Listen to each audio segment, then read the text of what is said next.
Bonjour, j'espère que vous allez bien. Je vous retrouve aujourd'hui avec grand plaisir pour ce 3e podcast qui fait suite aux 2 précédents. Je vais aborder aujourd'hui l'estime de soi, le point majeur, le plus complexe. L'estime de soi est un concept, tout comme la connaissance de soi et la confiance en soi, qui joue un rôle essentiel dans le rouage de l'épanouissement personnel. L'estime de soi va renforcer la confiance en soi et nous permettre de nous affirmer avec assertivité. Pour moi, c'est le concept le plus important, trop souvent ignoré. Alors voyons, qu'est-ce que l'estime de soi ? L'estime de soi provient du latin estimare, ce qui signifie déterminer une valeur, avoir une opinion favorable. Elle implique une analyse personnelle, une introspection, une attitude intérieure afin d'avoir la capacité à se voir, à se dire « je suis une personne de valeur ». Ce jugement est qualitatif, affectif. C'est un jugement que nous portons sur nous-mêmes, par nous-mêmes. Une évaluation globale de notre propre valeur en tant qu'individu. Alors, observons les traits caractéristiques d'une personne qui s'estime. Une personne qui a de l'estime, pour elle, se connaît, a la confiance en ses capacités. Elle vit selon ses valeurs en interagissant avec le monde extérieur de manière assurée. Bien sûr, l'estime de soi ne veut pas dire être admirable, merveilleux, bien au contraire. C'est une façon d'accueillir notre propre humanité, avec tout ce qu'elle comporte de bienveillance, de qualité, d'amour, mais aussi d'imperfection, d'erreur, de manque. Dans la vie, les contraires se complètent. Le jour succède à la nuit. L'inspiration précède l'expiration. Les opposés génèrent du mouvement et sont essentiels à notre équilibre, à notre évolution. Donc, le but, ce n'est pas de vouloir ressembler à quelqu'un de parfait. C'est d'accueillir nos ombres, notre lumière. Nous n'avons rien à rejeter. Nous avons fait du mieux que nous pouvions. Inutile de se juger, inutile de se culpabiliser, de ressasser le passé. Nous avons eu des préjugés, nous avons eu des malentendus, nous nous sommes trompés. Certes, sachons nous pardonner et reconnaître que ce sont des expériences qui nous ont beaucoup appris. La personne qui s'estime s'accepte telle qu'elle est. Elle tire des leçons de ses expériences, les bonnes comme les moins bonnes, et analyse les défis avec discernement. Cette personne est aussi dotée d'autonomie. Elle suit ses objectifs, elle prend des décisions avec confiance, indépendamment de l'approbation d'autrui. Elle assume pleinement les conséquences de ses actes, considérant les obstacles, les revers, ainsi que les émotions qu'ils suscitent, non pas comme des freins, mais comme des leçons de vie. Au lieu de s'attarder sur les difficultés, elle choisit une perspective plus positive, en adoptant de nouvelles façons de voir, d'agir, pour affiner, embellir son parcours.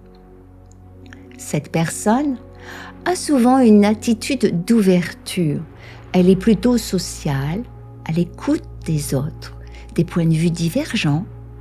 Une telle écoute active reflète d'une curiosité, d'un respect, témoigne d'une capacité de compréhension.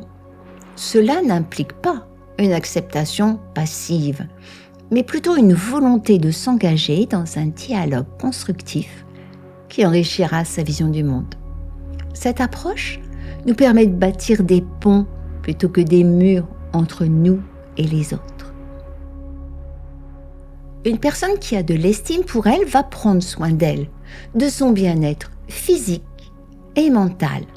Elle a une bonne hygiène de vie, Elle s'accorde du temps pour pratiquer ses passions, des activités diverses, physiques, artistiques, culturelles, afin de nourrir aussi bien le corps, l'esprit et l'âme.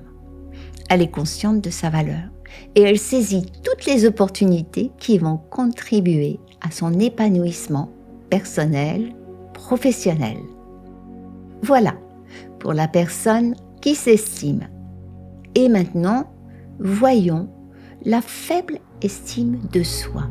Mais nous devons distinguer les sentiments éphémères, tels que la tristesse ou les répercussions d'une journée difficile, qui ne signifient pas un manque d'estime de soi. Nous allons repérer des points qui évaluent ce concept de faible estime de soi. Les personnes ayant peu d'estime pour elles-mêmes ont tendance à se dévaloriser par un manque d'amour, à tout critiquer, eux-mêmes, les autres, le monde. Elles doutent de leurs capacités, de leurs compétences. Elles hésitent à sortir de leur zone de confort, par peur de l'échec, par peur de ne pas être à la hauteur. Elles ont du mal à s'adapter à la nouveauté. Cette tendance peut également se manifester par une incapacité à exprimer ses opinions divergentes, à défendre ses droits. Elle s'efface, elle s'isole dans une solitude subie. Un autre point est le besoin excessif d'ordre qui peut masquer un sentiment d'insuffisance.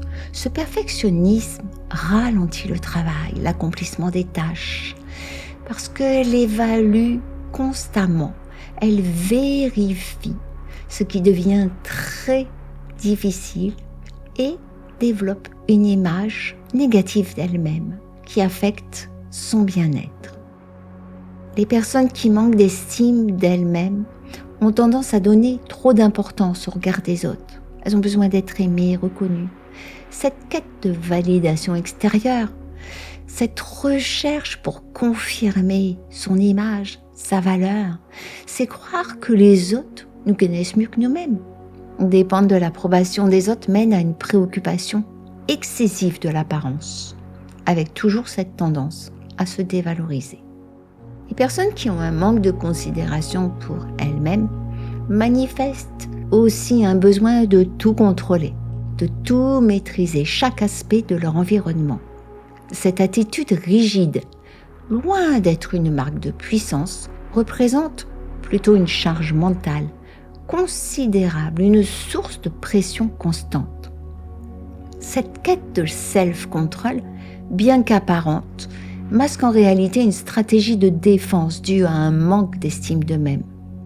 Voyons maintenant les conséquences d'une faible estime de soi. L'ampleur des effets d'une faible estime de soi est souvent sous-évaluée et mérite une attention particulière parce que les répercussions sont très importantes, autant psychologiques que physiques. Tout d'abord, ces personnes ont souvent une augmentation de sensibilité face au stress. Elles résistent moins aux situations difficiles, elles se sentent rapidement dépassées. Bien que le stress soit une réaction naturelle au danger, il peut devenir envahissant, vous le savez bien. Il peut se transformer en stress chronique lorsqu'il est répété, entretenu par le discours mental, par les ruminations et provoque des désordres sur le plan physique, mais aussi sur le plan mental. Ces personnes ont du mal à évaluer les défis quotidiens. Elles ont tendance à dramatiser, à s'enliser dans des pensées négatives sans parvenir à dégager des solutions. Et bien sûr, le problème vient souvent de l'extérieur. Il faudrait changer l'extérieur.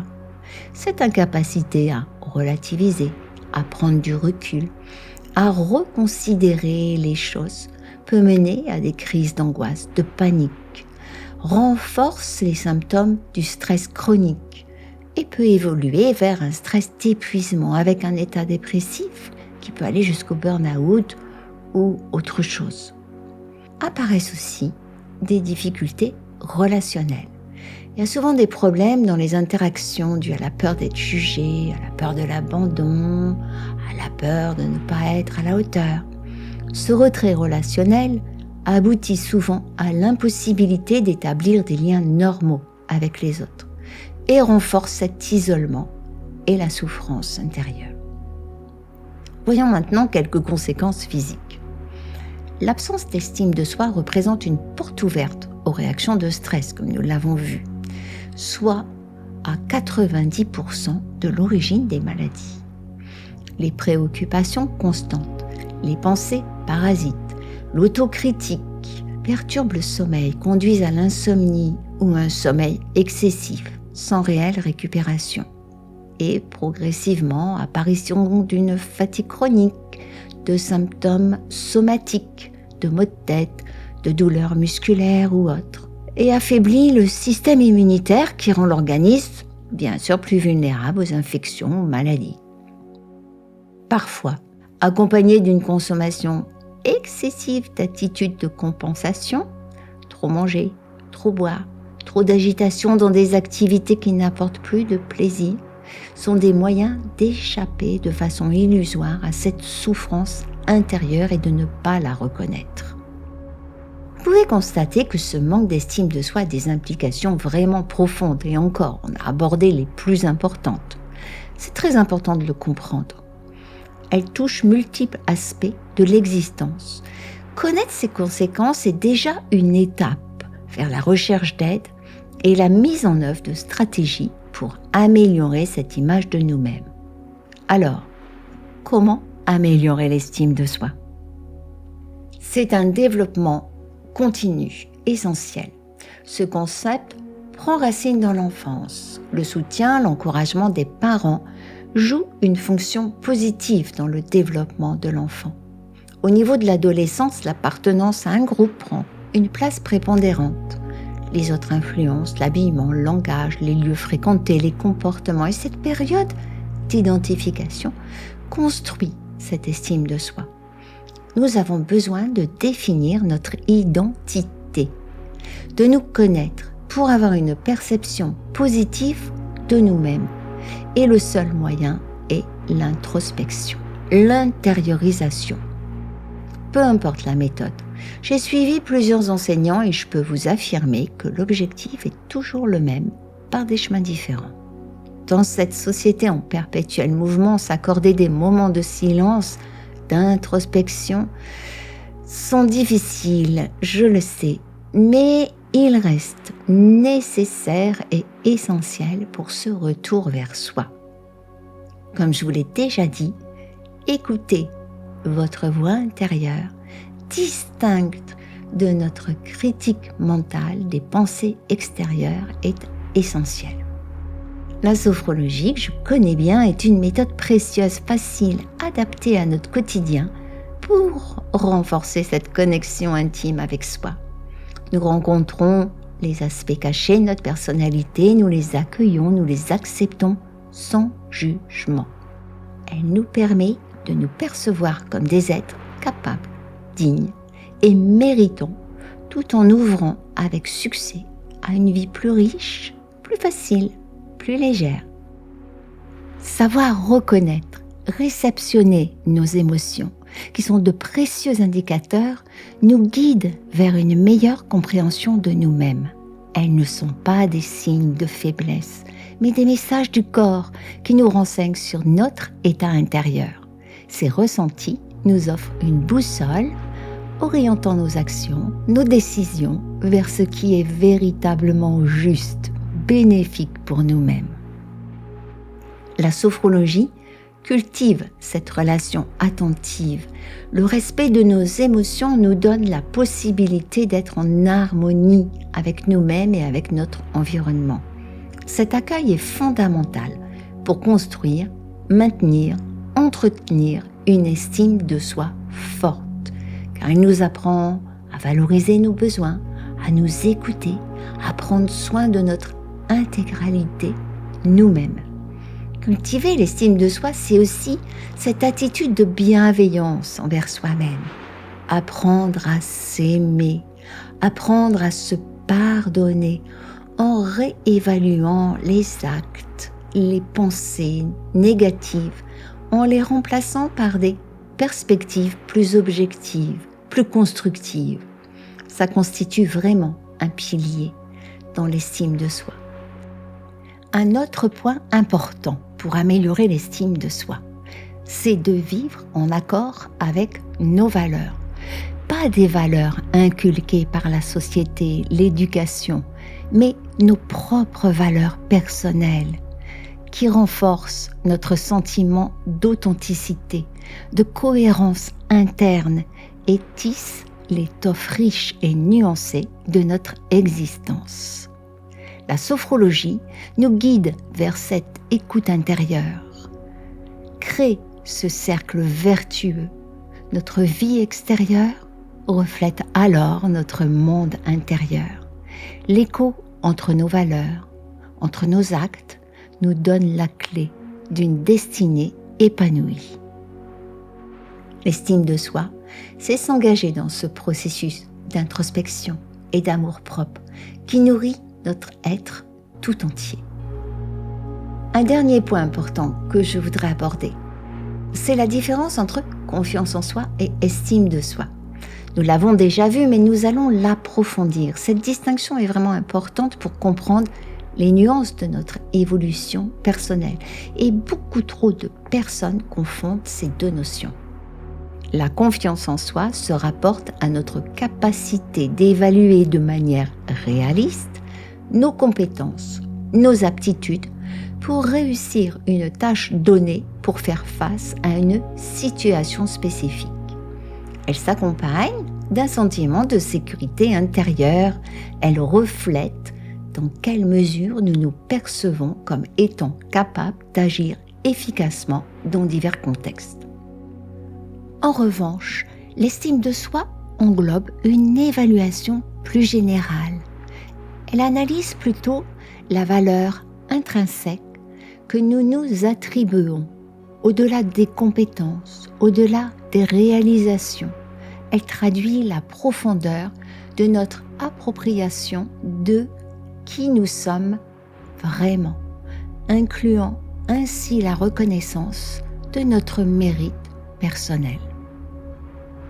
Alors que l'assurance dans nos capacités à affronter les défis précis relève du quantitatif et de la confiance en soi, l'estime de soi évalue notre sentiment global d'être quelqu'un de digne, méritant, en harmonie avec nos principes, nos convictions profondes et relève ainsi du qualitatif.